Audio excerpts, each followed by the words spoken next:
Selamat sore, salam sejahtera bagi kita semuanya. Om Swastiastu, Namo Buddhaya, salam kebajikan. Bapak, Ibu, dan saudara-saudara sebangsa dan setanah air,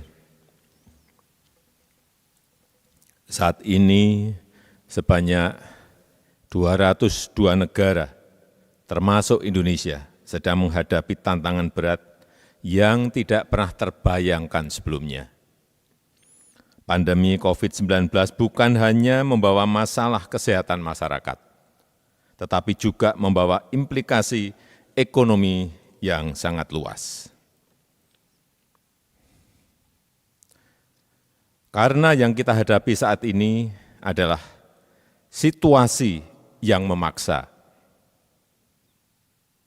maka saya baru saja menandatangani peraturan pemerintah pengganti undang-undang Perpu tentang kebijakan keuangan negara dan stabilitas sistem keuangan.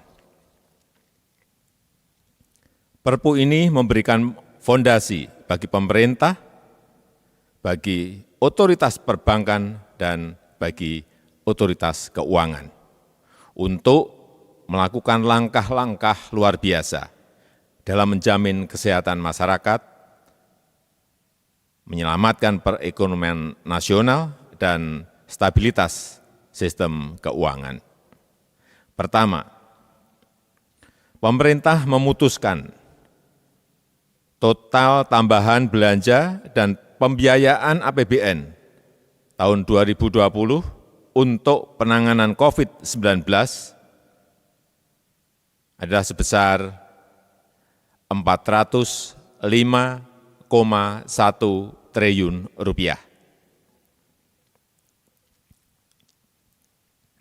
Total anggaran tersebut akan dialokasikan 75 triliun rupiah untuk belanja bidang kesehatan, 110 triliun rupiah untuk perlindungan sosial, 70,1 triliun rupiah untuk insentif perpajakan dan stimulus kredit usaha rakyat, dan 150 triliun rupiah untuk pembiayaan program pemulihan ekonomi nasional, termasuk restrukturisasi kredit serta penjaminan dan pembiayaan dunia usaha, khususnya terutama usaha mikro, usaha kecil, dan usaha menengah. Bapak, Ibu, dan saudara-saudara sebangsa dan setanah air, anggaran bidang kesehatan akan diprioritaskan untuk perlindungan tenaga kesehatan, terutama pembelian APD, pembelian alat-alat kesehatan seperti test kit, reagen, ventilator, dan lain-lainnya, dan juga untuk upgrade rumah sakit rujukan, termasuk Wisma Atlet, serta untuk insentif dokter, perawat, dan tenaga rumah sakit.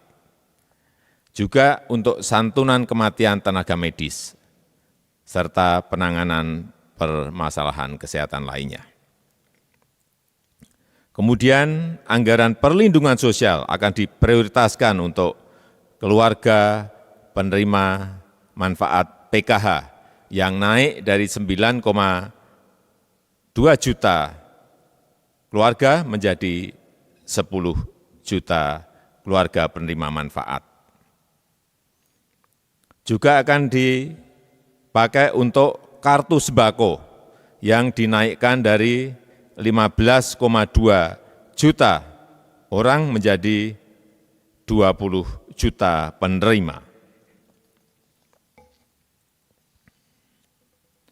Anggaran perlindungan sosial juga akan dipakai untuk kartu prakerja yang dinaikkan anggarannya dari 10 triliun menjadi 20 triliun untuk bisa mengcover sekitar 5,6 juta orang yang terkena PHK, pekerja informal, pelaku usaha mikro dan kecil. Juga akan dipakai untuk pembebasan biaya listrik 3 bulan untuk 24 juta pelanggan listrik 450 kVA dan diskon 50% untuk 7 juta pelanggan 900 kVA. Termasuk di dalamnya juga untuk dukungan logistik, sembako, dan kebutuhan pokok yaitu 25 triliun. Untuk stimulus ekonomi bagi UMKM dan pelaku usaha akan diprioritaskan untuk penggratisan PPh 21 untuk para pekerja sektor industri pengolahan penghasil maksimal 200 juta.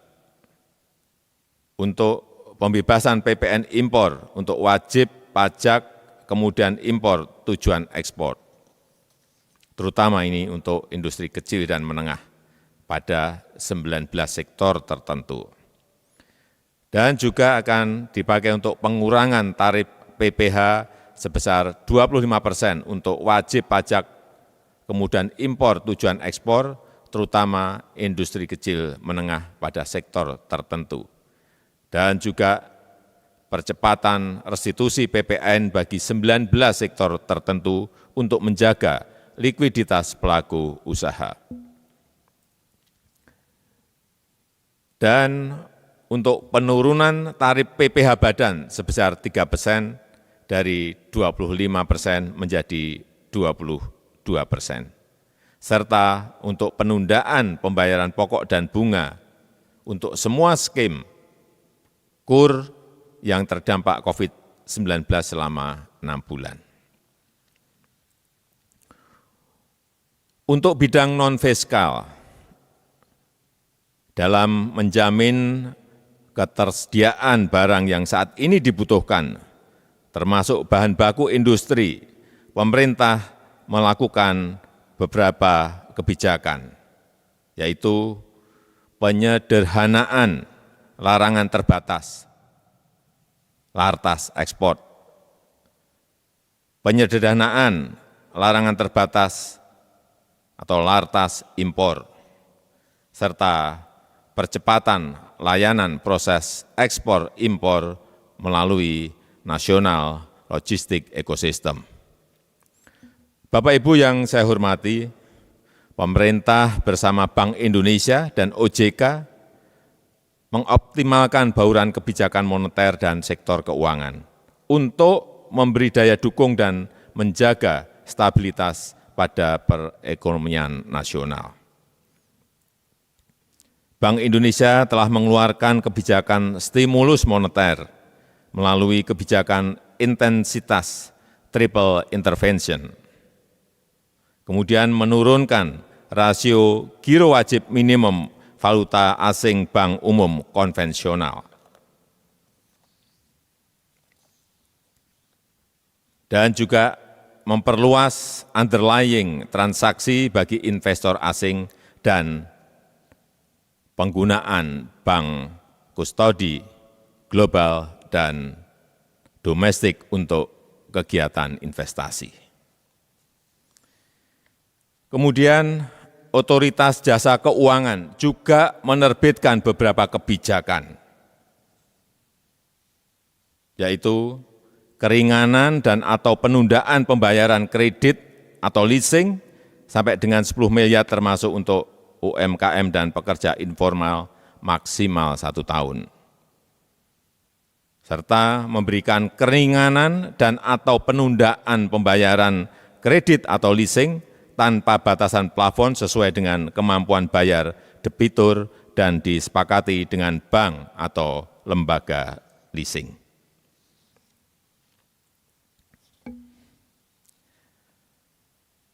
Perpu ini juga kita terbitkan untuk mengantisipasi kemungkinan terjadinya defisit APBN yang diperkirakan mencapai 5,07%. Oleh karena itu, kita membutuhkan relaksasi kebijakan defisit APBN di atas 3%.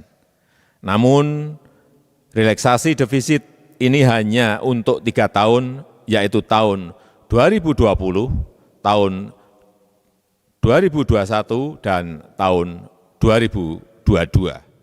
Setelah itu, kita akan kembali ke disiplin fiskal maksimal defisit 3% mulai tahun 2023. Terakhir, saya mengharapkan dukungan dari DPR RI. Perpu yang baru saja saya tanda tangani ini akan segera diundangkan dan dilaksanakan, dan dalam waktu yang secepat-cepatnya kami akan menyampaikan kepada DPR RI untuk mendapatkan persetujuan menjadi undang-undang. Demikian, terima kasih. Wassalamualaikum warahmatullahi wabarakatuh.